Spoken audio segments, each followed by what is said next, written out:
أعوذ بالله من الشيطان الرجيم. بسم الله الرحمن الرحيم. يريد الله بكم اليسر ولا يريد بكم العسر ولتكملوا العدة ولتكبروا الله على ما هداكم ولعلكم تشكرون.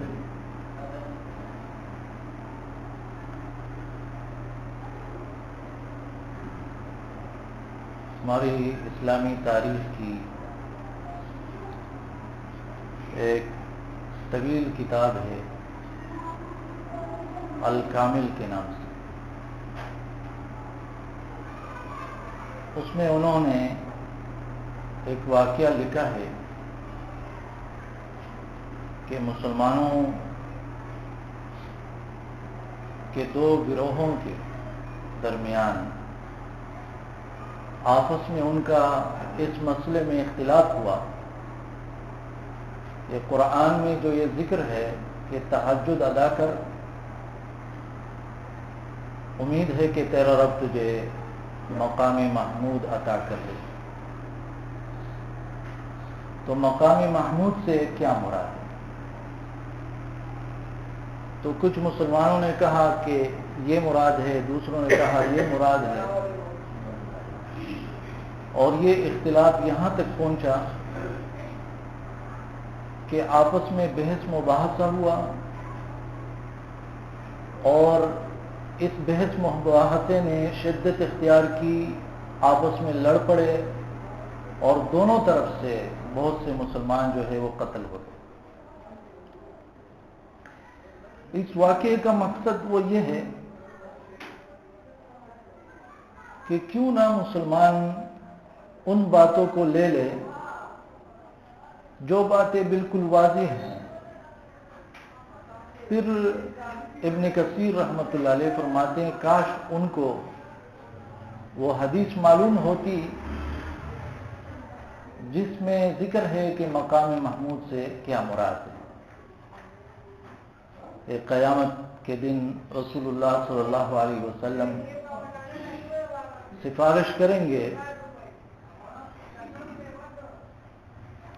تو جب قرآن کی آیت کو انسان اچھی طرح سمجھ لے یا کوئی صحیح حدیث اس تک پہنچ جائے، اس کو سمجھ لے،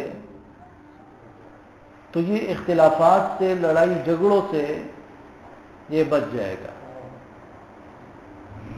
قرآن اور حدیث سے اختلاف پیدا نہیں ہوتا ہے،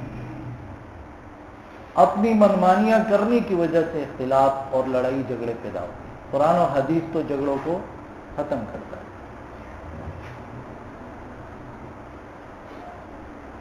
آج بھی اگر ہم دیکھیں تو بہت سے لوگ ادھر ادھر کے مسئلوں میں لگے ہوتے ہیں، حالانکہ انسان کی خرابی کا یہ ایک نشانی ہوتی ہے، علامت ہوتی ہے کہ وہ بحثوں میں پڑ جاتا ہے اور عمل سے پیچھے رہ جاتا ہے. بحث کر رہا ہے.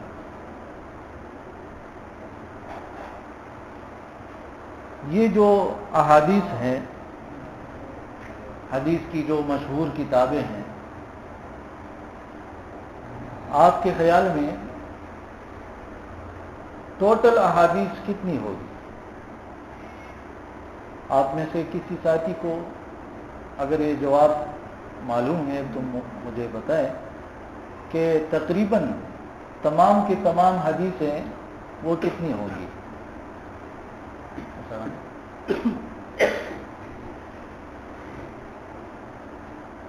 ایسے اندازہ سے بتا دیں، کوئی یہاں پر وہ نہیں ہے. مثال بھائی نے کہا 10 لاکھ ہوں گی، ٹھیک ہے. اب کچھ علماء جب آپ کتابیں پڑھتے ہیں کہ امام بخاری کو 6 لاکھ حدیثیں یاد کی، فلاں کو 10 لاکھ حدیثیں یاد کی، فلاں کو 12 لاکھ حدیثیں یاد کی. حالانکہ ابن جوزی رحمۃ اللہ علیہ کہتے ہیں کہ ٹوٹل احادیث وہ 50,000 تک ہوں گے، صحیح اور ضعیف دونوں. تو کیسے یہ 6 لاکھ، 3 لاکھ، 10 لاکھ، 12 لاکھ؟ لوگ اس مسئلے کو سمجھے نہیں ہیں. یہ اصل میں جو حدیث اس کی جو مختلف سندیں ہیں، تو جتنی سندیں ہوتی ہے وہ بھی حدیث میں شمار ہو جاتی ہے۔ مثال ایک حدیث کی 100 سندیں، 100 طرق ہیں، تو اس کو 100 شمار کرتے ہیں، ایک شمار نہیں کرتے ہیں۔ ابوبکر صدیق رضی اللہ عنہ کی 50 تک تقریباً حدیثیں ہیں۔ تو ایک محدث جو ہے اس کے پاس ایک بندہ گیا اور اس سے بات چیت کر رہا تھا ابوبکر صدیق رضی اللہ عنہ کی حدیث کے بارے میں۔ تو اس نے گھر میں کہا کہ جو ابوبکر صدیق کی حدیثوں کی جو 23ویں جلد ہے یہ اٹھاؤ۔ وہ بندہ حیران ہو گیا کہ اس سے تو بہت کم حدیث وہ روایت ہے، منقول ہے۔ ہر صحابی کا الگ الگ، انہوں نے الگ طریقے سے دین کا بہت کام کیا۔ ابو ہریرہ رضی اللہ عنہ اس میں لگے رہے کہ بس حدیث سیکھیں اور امت کو جو ہے بڑا ذخیرہ انہوں نے دے دیا ہے۔ تو اس محدث نے اس کو سمجھایا کہ ابوبکر صدیق کی کوئی حدیث میں نے اس وقت تک نہیں لی ہے رضی اللہ عنہ جب تک میں نے اس کی 100 سندیں، 100 طرق جو ہے وہ مکمل نہیں کی۔ اس قدر انہوں نے محنتیں کی ایک ایک حدیث کے لیے۔ پھر مستدرک حاکم جنہوں نے لکھی ہے، امام حاکم رحمۃ اللہ علیہ کہتے ہیں کہ صحیح احادیث 10,000 تک ہوں گی۔ اب 10,000 حدیثوں کو پڑھنا یہ کوئی مشکل کام نہیں ہے۔ انسان اگر تہیہ کر لے کہ میں قرآن کا ترجمہ پڑھوں گا اور جتنے احادیث ہے اس کو پڑھوں گا، جیسے بخاری حدیث کی کتاب ہے، 7,000 حدیثیں ہیں، اس کے جو بار بار آئی ہوئی ہے وہ نکال لو تو 4,000 حدیثیں ہو جاتی ہیں۔ انسان جو ہے اگر وقت نہیں دیتا قرآن و حدیث کو تو وہ ایسا شخص جو ہے مختلف فتنوں کا شکار ہوتا ہے، مختلف جو ہے وہ بحث مباحثوں کا وہ شکار ہوتا ہے۔ تو ان مسائل کو سمجھنا چاہیے۔ آج جو ہے بہت سے لوگ انہوں نے 1-2 کتابیں پڑھی ہوتی ہے اور دین کے بڑے بڑے مسائل میں الجھتے ہیں، بحثیں کرتے ہیں، حالانکہ ان کو پتہ ہی نہیں ہوتا۔ اچھا مجھے بتائیے، مثال کے طور پر میں ایک حدیث کے بارے میں کہتا ہوں کہ یہ حدیث صحیح ہے، یا میں کسی حدیث کے بارے میں کہتا ہوں یہ حدیث صحیح نہیں ہے، یہ ضعیف ہے، اپنے سے بنائی گئی ہے۔ اب یہ جس حدیث کو میں کہہ رہا ہوں کہ یہ حدیث صحیح نہیں ہے، حالانکہ وہ صحیح ہو، تو میں کیا کر رہا ہوں؟ دین کے ایک حصے کا اس کو نکال رہا ہوں، دین سے نکالنے کی کوشش کر رہا ہوں۔ اگر ایک حدیث صحیح نہیں ہے اور میں کہتا ہوں یہ صحیح ہے، تو ایک ایسی چیز جو ہمارے دین میں نہیں ہے اس میں ہم اسے شامل کر رہے ہیں۔ تو اس لیے میں آپ سب ساتھیوں سے جو ہے وہ درخواست کرتا ہوں کہ خصوصاً آپ جو بیٹھے ہوئے ہیں، کیونکہ ہم محدود سوچ کے ساتھ یہاں بات کرتے ہیں، آپ جو بیٹھے ہیں تو بہت زیادہ احتیاط سے کام۔ ایک حدیث جو ہے ایک کتاب میں ایک سند کے ساتھ آئی ہوتی ہے تو اس سند کی وجہ سے وہ ضعیف ہوتی ہے، لیکن دوسری کتابوں میں صحیح سند کے ساتھ ذکر ہوتی ہے تو وہ صحیح ہوتی ہے۔ لیکن یہ کہتے ہیں نہیں یہ ایک جگہ دیکھا ہوتا ہے یہ ضعیف ہے، یہ ضعیف ہے، یہ ضعیف ہے۔ یہ بہت خطرناک جو ہے ایک عمل ہمارے خصوصاً نوجوانوں کے اندر یہ پیدا ہوا ہے۔ تو اس میں بہت زیادہ احتیاط کی وہ ضرورت ہے۔ ہاں انسان علم حاصل کرے۔ میں نے آپ لوگوں کو واقعہ سنایا تھا کہ شیخ البانی رحمۃ اللہ علیہ وہ ایک حدیث کی تحقیق میں لگے ہوئے تھے اور اس نے کہا کہ میری ابھی تسلی نہیں ہوئی اور پوری زندگی اس کے وفات کے بعد جو ہے فوت ہونے کے بعد اس کا شاگرد لگا اس حدیث کی تحقیق میں، اور اس نے اس کے جو ہے مختلف سندیں تلاش کی، اور آخر میں اس نے اس پر حکم لگایا کہ یہ حسن درجے کی حدیث، یعنی وہ اس میں پریشان تھا کہ اس حدیث کو میں ضعیف کہوں یا صحیح کہوں۔ اس قدر یہ مشکل کام ہے، لیکن لوگوں نے اس کو بہت زیادہ جو ہے آسان سمجھ لیا۔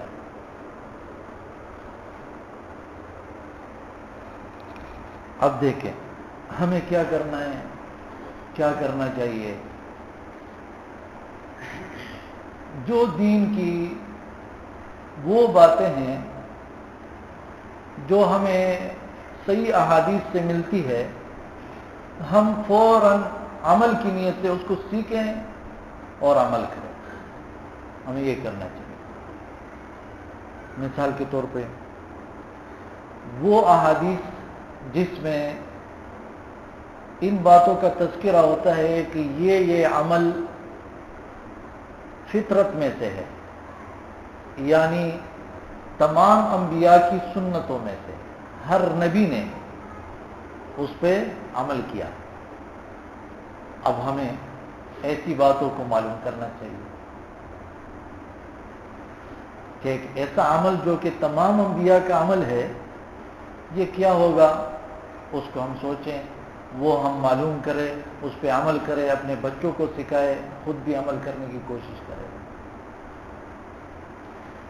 اچھا، ایک اور مسئلہ،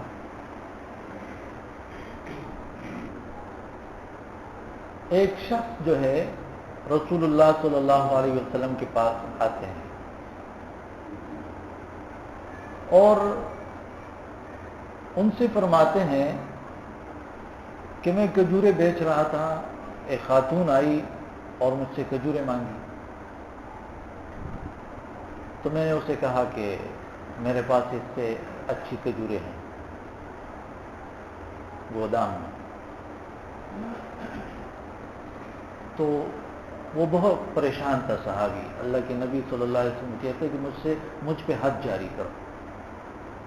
میں نے اس کا بوسہ لیا، اس خاتون کا۔ اللہ کے نبی صلی اللہ علیہ وسلم نے اس سے کہا کہ تم نے نماز پڑھی ہمارے ساتھ؟ کہا ہاں۔ تو فرمایا ان الحسنات یذہبن السیئات، یہ جو نیکیاں ہیں گناہوں کو دور کر دیتی ہے۔ اب یہ عمل گناہ ہے، لیکن یہ صحابی بہت پشیمان ہوئے، بہت شرمندہ بھی ہوئے، توبہ بھی وہ کر رہا ہے، اور یہ گناہ جو ہے ایسا نہیں ہے جس پر کسی حد کا ذکر کہ اس پر حد جاری کیا جائے گا، یہ وہ گناہ نہیں ہے۔ ہمارے پاس اگر ایک شخص ایسا آتا ہے تو ہم اس کو کیا جواب دیں گے، اور قرآن اور حدیث کی روح سے ایسے شخص کو کیا جواب دینا چاہیے، سوچنا چاہیے۔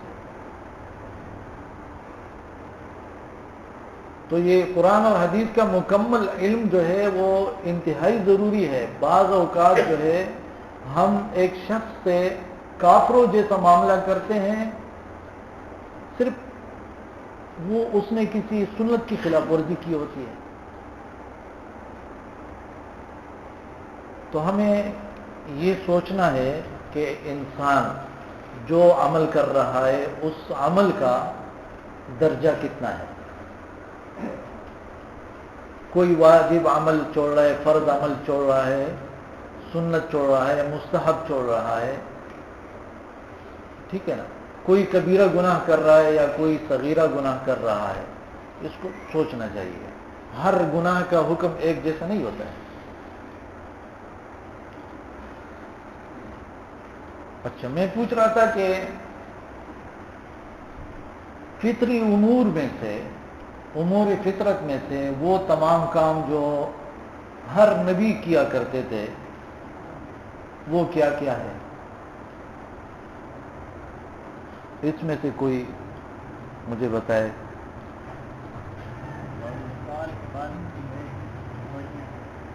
صحیح، ٹھیک، صحیح. اور جی یہ ٹھیک ہے، لیکن اس میں جو حدیث میں ہے تقریباً ایک حدیث میں 10 ہے، کچھ اس کے ساتھ اور بھی ہے، تو 12 بنتی ہے. 12 کام ایسے ہیں جس کو امور فطرت کہا جاتا ہے. جیسے مثال کے طور پر داڑھی ہے. اب یہ ایک ایسا عمل ہے کہ تمام کے تمام پیغمبر ان کی داڑھی تھی. کوئی صحابی ایسا نہیں تھا جو داڑھی کو مونڈا کرتا تھا. کوئی صحابی ایسا نہیں ہے، کوئی پیغمبر ایسا نہیں گزرا. چلو ہم اس اختلاف کو لے لیتے ہیں جو کچھ علماء کہتے ہیں کہ مٹھی سے زیادہ داڑھی جو ہے آپ کاٹ سکتے ہو، تو مسلمان مٹھی تک تو عمل کرے. چلو یہ داڑھی تو رکھے، پھر وہ پڑھے اس پر کہ ایک مٹھی تک صحیح ہے یا بالکل چھوڑنا ہے، پھر اس کو یہ پتہ رکھتے. چل جو اتفاقی تمام علماء کا ہر قسم کے مسلک کا اس پر اتفاق ہے کہ ایک مٹھی برابر جو ہے داڑھی چھوڑنا یہ فرض لازم ہے، تو اس کے لیے تو مسلمان تیار ہو جائے، یہ تو کرنا شروع کر دے.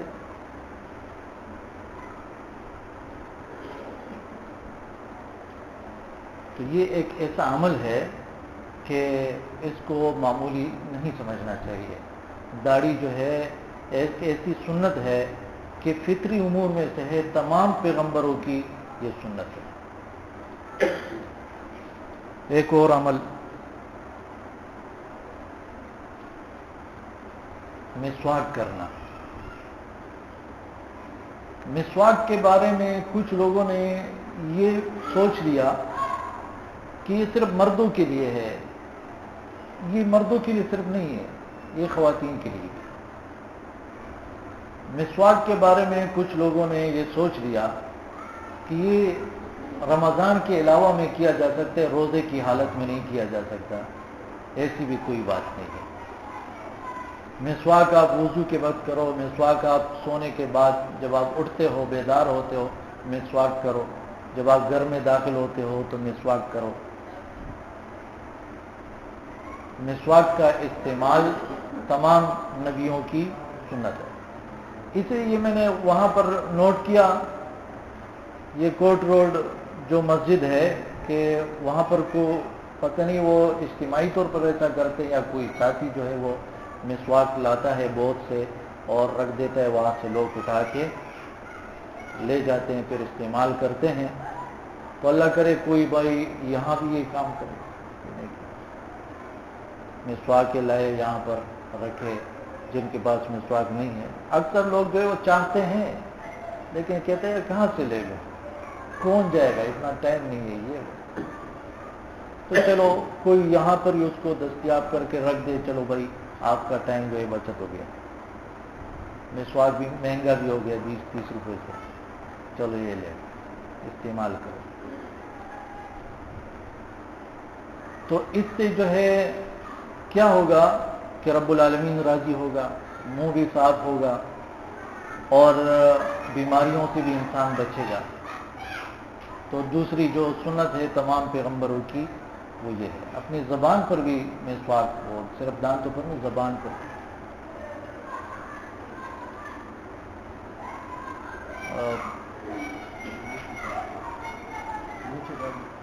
تیسرا مونچے جو ہے اس کو کم کیا جائے.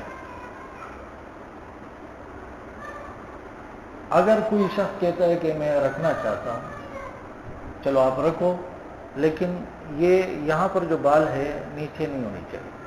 یہاں رکھو، یہاں سے کاٹ نیچے، یہاں سے بھی کٹے ہوں، یہاں اگر ہے تو پھر بھی رسول اللہ صلی اللہ علیہ وسلم نے جو عام حکم دیا ہے اور جو روایات ہے صحابہ کرام جو ہے اس کو کم کیا کرتے تھے مونچھوں کو.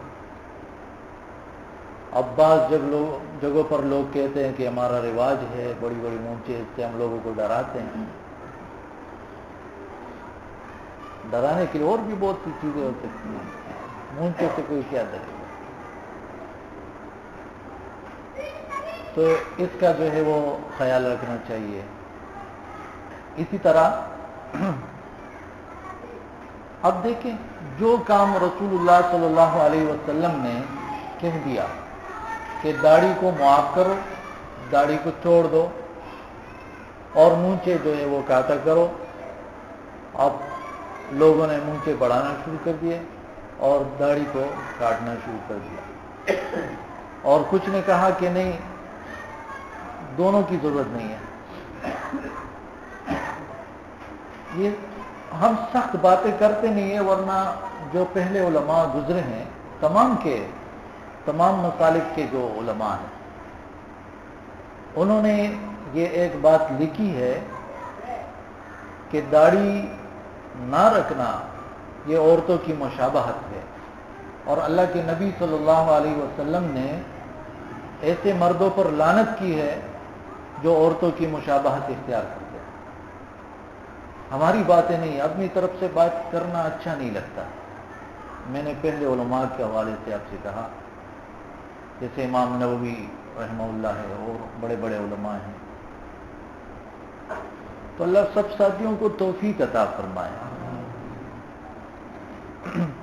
اسی طرح یہ بغلوں کے جو بال ہوتے ہیں، اس کو اکھیڑنا، اس کو ایک ایک کر کے نوچیں، اس طرح اس کو نکال. اس کا فائدہ یہ ہوگا کہ اکھیڑنے سے یہ زیادہ بڑھیں گے نہیں. اگر کوئی جو ہے نہیں کر سکتا تو کاٹ بھی سکتا ہے اس طرح وغیرہ سے، لیکن جو اصل سنت ہے اس کو اکھیڑا کرے. ایک دو مرتبہ کرنے سے تکلیف ہوگی، لیکن پھر کوئی مسئلہ نہیں ہوگا. یہ ایک بہترین سنت ہے، اس پر عمل کرنا، جس کو اکھیڑا کرے. زیر ناف بالوں کو اس کو پاؤڈر کے ذریعے، استرے کے ذریعے، کسی لوشن کوئی طریقے سے مکمل صاف کیا جائے. یہ امور فطرت میں سے ہے. بعض لوگوں نے یہاں پر بھی اپنی طرف سے ایک بات بنا دی کہ خواتین جو ہے وہ اس طرح استعمال نہیں کر سکتی، ان کے لیے لوہے کا استعمال منع ہے. کیوں منع ہے؟ جو بھی جائز طریقہ ہو صفائی کی جائے، یہ امور فطرت میں سے. اور پھر اس میں بہت زیادہ ٹائم لگانا یہ مناسب نہیں ہے. یعنی بہت دیر کرنا، 2 مہینے 3 مہینے کوئی اپنی بغلوں کی صفائی نہیں کرتا اور صفائی نہیں کرتا. احادیث میں جہاں تک زیادہ سے زیادہ گنجائش دی گئی ہے وہ 40 دن. 40 دن کے بعد تو لیٹ نہیں کرنا. اگر کوئی ہر ہفتے کر سکتا ہے تو ٹھیک ہے. بعض صحابہ ہر جمعے کرتے تھے، ہر ہفتے میں کرتے تھے، لیکن 40 دن سے جو ہے اس کو لیٹ نہیں کرنا چاہیے. اسی طرح ناخنوں کا کاٹنا ہے. ناخن اگر بڑے ہوئے ہو تو برا بھی لگتا ہے، اس میں گندگی بھی ہوگی تو بیماریوں کا بھی سبب بن سکتا ہے. تو اس کو ناخنوں کے لیے بھی یہ ہے کہ اس کو کاٹا کرے. ہاں، اس میں کوئی خاص حدیثیں نہیں ہے کہ پہلے پاؤں کے ناخن کاٹنے چاہیے، پہلے ہاتھوں کے. جو بھی ہو آپ کاٹ دو. ارد نریل غلبے لے مچاؤ، اس پہ عمل کرو گے کاٹ. اسی طرح ایک عمل جو ہے وہ مزمزہ، منہ میں پانی ڈالنا، اچھی طرح سے منہ کی صفائی کرنا اور ناک میں پانی ڈالنا. لیکن ناک کے حوالے سے آپ بڑی توجہ دیں استنشاق اور استنثار، لوگ جو ہے پانی ناک میں ایسے بس تھوڑا یہ ٹچ ہو جائے، یہ طریقہ نہیں ہے انبیاء کا اور صحابہ کرام کا۔ وہ اس کو کینچا کرتے تھے، جو ہوا ہم کھینچتے ناک کے ذریعے، اس کو کھینچتے تاکہ یہاں تک تو پہنچے نا، پانی پہنچے اور اس کی صفائی جو ہے وہ ہو۔ تو پھر اس کو جو ہے پانی زور سے وہ باہر پھینک کرے۔ اس میں پھر دو طریقے ہیں منہ اور ناک میں پانی ڈالنے کا۔ ایک طریقہ جو ہے وہ یہ ہے کہ آپ نے ایک چلو پانی لیا، تھوڑا سا پانی جو ہے وہ منہ میں ڈالا، پھر جو باقی بچے وہ ناک میں ڈالا۔ لیکن ناک کی صفائی اگر ہے تو بائیں ہاتھ سے، منہ کی صفائی اگر ضرورت پڑتی ہے تو دائیں ہاتھ سے۔ اور یہ بھی طریقہ ہے کہ منہ کے لیے الگ پانی لے لیا، ناک کے لیے الگ پانی لے لیا، تو اس کا خیال رکھا جائے۔ اسی طرح ایک عمل جو ہے وہ ختنہ کروانا ہے بچوں کا، لڑکوں کا، لیکن اس کے حوالے سے یاد رکھیے کہ عقیقہ کرنا، اس کے لیے ذکر ہے کہ 7ویں دن بچے کا عقیقہ کیا جائے۔ 7ویں دن اگر کسی نے 7ویں دن نہیں کیا تو یہ ایک رہن کا جیسا معاملہ ہے، تو پوری زندگی میں ایک قرض جیسا آپ پر ہے، پوری زندگی میں جب آپ کو توفیق ملتی ہے تو ادا کر لو وہ عقیقہ۔ ختنے کے حوالے سے 7واں دن وہ مقرر نہیں ہے، وہ آپ دیکھیں، بچے کی صحت کو دیکھنا چاہیے۔ اس لیے جو ہے وہ اگر تھوڑے بڑے بھی ہوتے ہیں اور ان کا ختنہ کیا جائے تو کوئی مسئلہ نہیں ہے، اس عمل کو بھی وہ بھی دیکھنا چاہیے۔ اسی طرح اگر کوئی مسلمان ہوتا ہے، اس کی 70 سال کی عمر ہے، 60 سال کی عمر ہے، تو اسلام لانے کے بعد جو ہے اس کو چاہیے کہ وہ ختنہ کروائے۔ جیسے اگر بچپن میں اس کا نہیں ہوا اور وہ بعد میں مسلمان ہوا تو وہ ختنہ کروائے۔ اور ابھی بہت سی سہولیات ہیں میڈیکل کے۔ ابراہیم علیہ السلام نے چونکہ ایک ایسے گھر میں پیدا ہوئے جو کہ اس کا جو باپ تھا وہ مشرک تھا، پھر انہوں نے خود بعد میں اپنا ختنہ کروایا، اور جو اللہ کی طرف سے اس پر آزمائشیں تھی، ان آزمائشوں میں ایک یہ بھی شمار کیا گیا ہے کہ 80 سال کی عمر میں انہوں نے ختنہ کروایا۔ نبی صلی اللہ علیہ وسلم جس گھر میں پیدا ہوئے تو ان عربوں میں ختنے کا رواج تھا، وہ کرتے تھے، لیکن عقیقہ نہیں کرتے۔ تو نبی صلی اللہ علیہ وسلم نے 50 سال کی عمر میں اپنا عقیقہ کروایا۔ تو آپ میں سے کوئی اگر اس کا عقیقہ نہیں ہوا ہے، وہ کہ چاہتا ہے کہ میں اپنا عقیقہ کر لوں تو کر لیں۔ کس کا ارادہ ہے؟ جی، لڑکے کی طرف سے 2 بکرے ہوں، لڑکی کی طرف سے 1، صحیح ہے، دونوں کی حرکت۔ بکرے جو ہے وہ اکثر استعمال ہوتے ہیں اس میں، اور اس میں وہ قربانی کی شرائط نہیں ہے، لیکن اچھا بکرا ہو، یعنی مکمل جو ہے بندہ جو ہے وہ ایسی تلاش کر لے کہ چلو بھائی سستا مل رہا ہے اور شام کو ایسے ہی جا رہی ہے، آج ہی ابھی ذبح کر لو، عقیقہ بھی ہو جائے گا۔ نہیں، اللہ کی رضا کے لیے جو کام بندہ کرے تو اپنی وہ سوچ کے دیکھ کے، لیکن اس طرح سخت جو ہے شرائط نہیں ہے جس طرح کے قربانی کے سخت شرائط ہوتے ہیں۔ آخری بات عرض کرتا ہوں، 1 ہی منٹ رہ گیا ہے۔ غسل البراجی، جتنے جوڑ ہیں ان کو اچھی طرح، جسم کے جتنے جوڑ ہیں ان کو اچھی طرح صاف رکھنے کی کوشش کی جائے۔ جیسے انگلیوں کے پھورے ہیں، یہ جگہ ہیں، یہاں پر میل جم سکتی ہے، یہاں پر بھی میل جم سکتی ہے، یہاں بھی میل جم سکتا ہے۔ اسی طرح ناک جو ہے یہ بھی، اور یہ جو کانوں کی جو حصے ہے یہ بھی، جسم کے جتنے ایسے حصے ہیں علماء نے اس کو عام کیا ہے کہ جہاں پر وہ میل جمنے کا خطرہ ہو سکتا ہے تو اس کو اچھے طریقے سے پاک صاف کیا جائے۔ تو یہ اور اس طرح کے آپ دیکھیں کہ انبیاء کرام کی یہ جو عام سنتیں ہیں، لوگ اس میں ہی غفلت کے شکار ہیں اور بڑی بڑی بحثوں میں پڑے ہوئے ہیں، تو کیا فائدہ ہے؟ یہ جو بالکل اتفاقی مسئلے ہیں اس پہ تو عمل کریں ہم۔ رب العالمین مجھے، میری اولاد کو، ہمارے خاندان کو اور آپ سب کے خاندانوں کو توفیق عطا فرمائے۔ اقول قولی ھذا استغفر اللہ لي۔